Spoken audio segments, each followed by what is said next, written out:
what we have also learned is that some of these conflicts have root causes.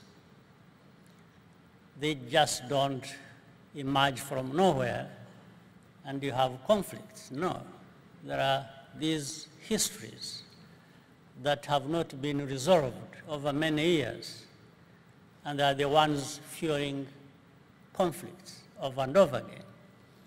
Now, what we have across the world, we find there is more paying attention to managing conflicts rather than addressing these root causes.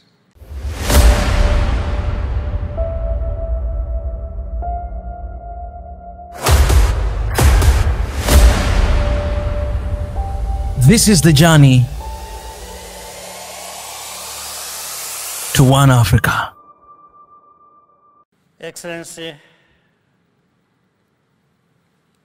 Kassym-Jomart Tokayev, President of the Republic of Kazakhstan, Excellency Gordana Davkova, President of the Republic of North Macedonia, distinguished leaders, ladies and gentlemen.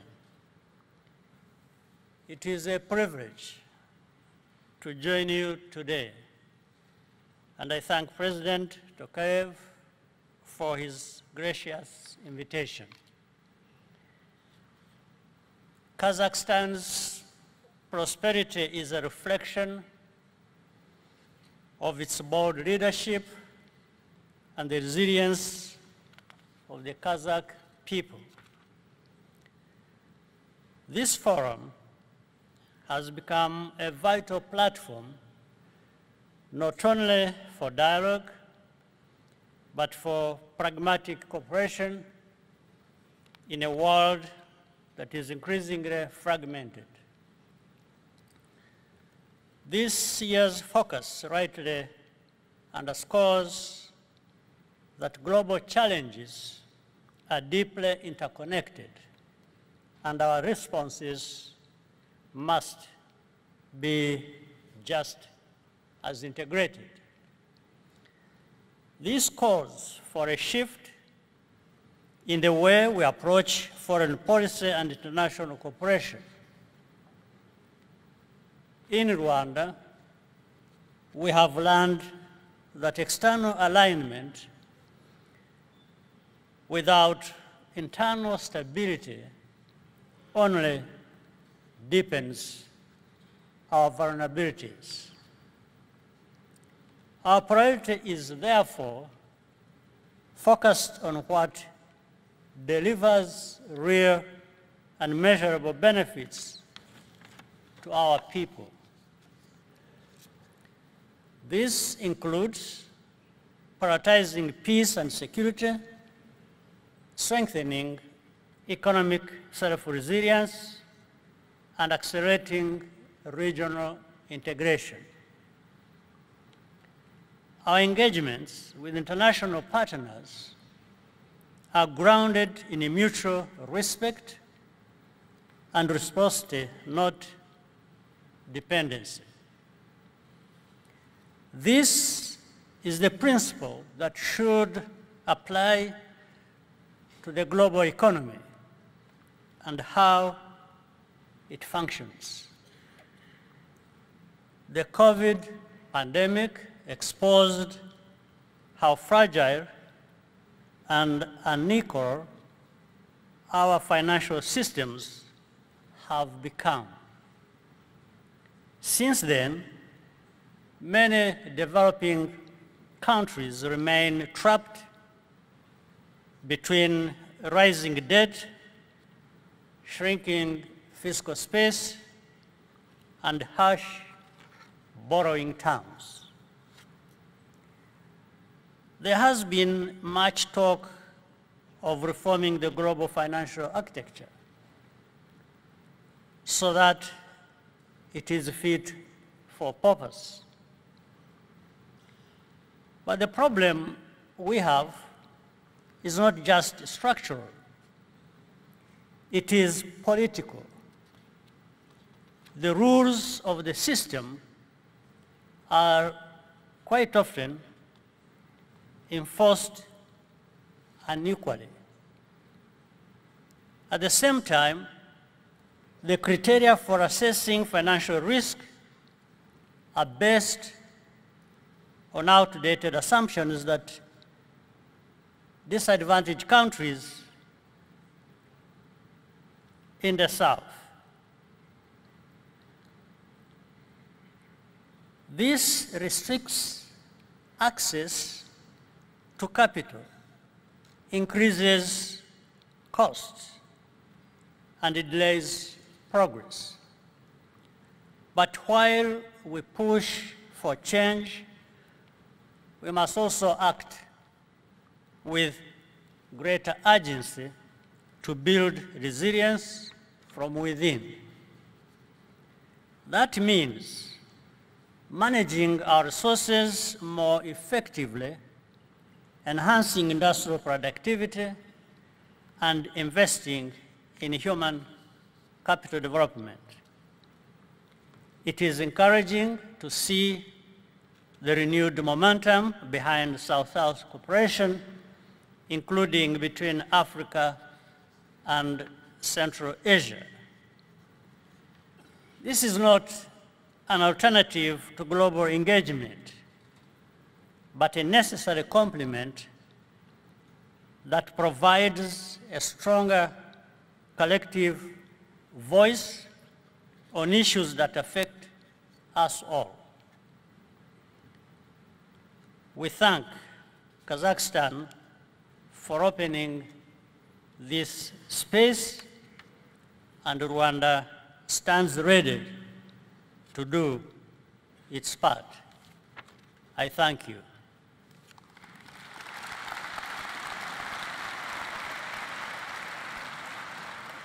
President Kagame, thank you so much. I want to ask you your point about building resilience from within, because it's something that you've talked about now for many years, whether that's education, partnerships, as President Tokayev talked about with other nations, Kazakhstan, of course, being one of them, select investment. Is that the only way, perhaps, forward for small and middle nations to build resiliency against the challenges, the greater challenges that they face, and then be able to shape the future that we want? I believe, regardless of whether one is small, middle, or big power, resilience is going to bear out everyone at as a starting point. That's where I start from. And for us in Rwanda, we learned from our history. When genocide was taking place in our country and the rest of the world looked the other way and not paying attention to what was happening, we learned that lesson. And that's how we began putting our pieces together and trying to build from within and bringing everyone to contribute and creating that level of trust that gave us an opportunity to build institutions that were accountable to our people's needs directly. But this does not stop us from cooperating with the rest of the world. In fact, we got support from a number of friends and partners. But this would not have been helpful, or would not have had impact if we were not standing together ourselves and doing our part from within. And that support may have been less forthcoming too. Can I ask you about the security challenges as well? And we can name numerous of them: the situation in Ukraine, Gaza at this moment, closer to home, Sudan, even on your border with the Democratic Republic of Congo. Do you think tailored solutions like mediation, engagement from nations such as the Qataris or other governments, the United States, others, can find solutions? Or do you think in the end the path to peace is found in the specific regions, in your case, the African Union? Because none of these solutions are simple, and no one wants a band-aid that ends up in more violence down the line. Well, I mentioned that we learned our lesson, and not only from our own, but from what we see elsewhere. Security is very important, and peace, for any development or meaningful one to take place. But what we have also learned is that some of these conflicts have root causes. They just don't emerge from nowhere and you have conflicts. No, there are these histories that have not been resolved over many years, and they are the ones fueling conflicts over and over again. Now, what we have across the world, we find there is more paying attention to managing conflicts rather than addressing these root causes. And all you expect, therefore, you can cool down the situation, and a few months, few years later, you have the same crisis getting worse, or others emerging, branching from what you are trying to resolve. So you don't just manage conflicts, you address the root causes. And that's what has been lacking in most of the cases that I'm aware of, including our own in the region, the one we have in the region affecting all of us.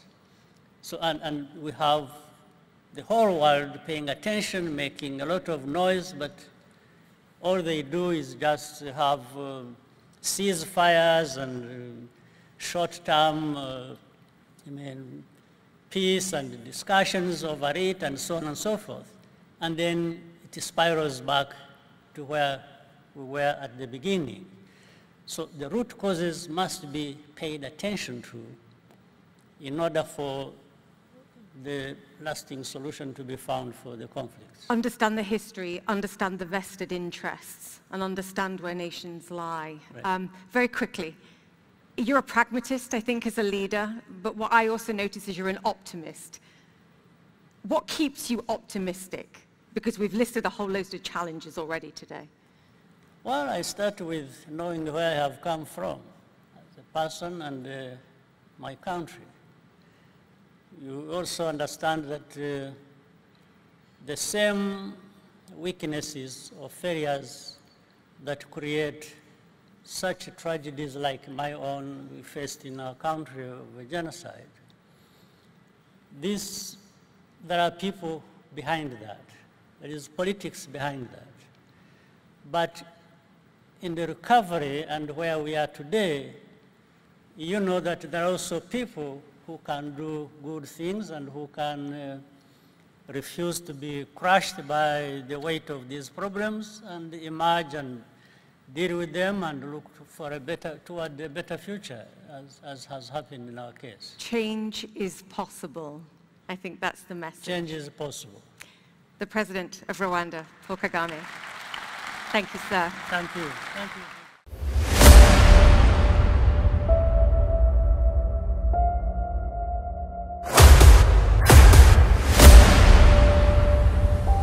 This is the journey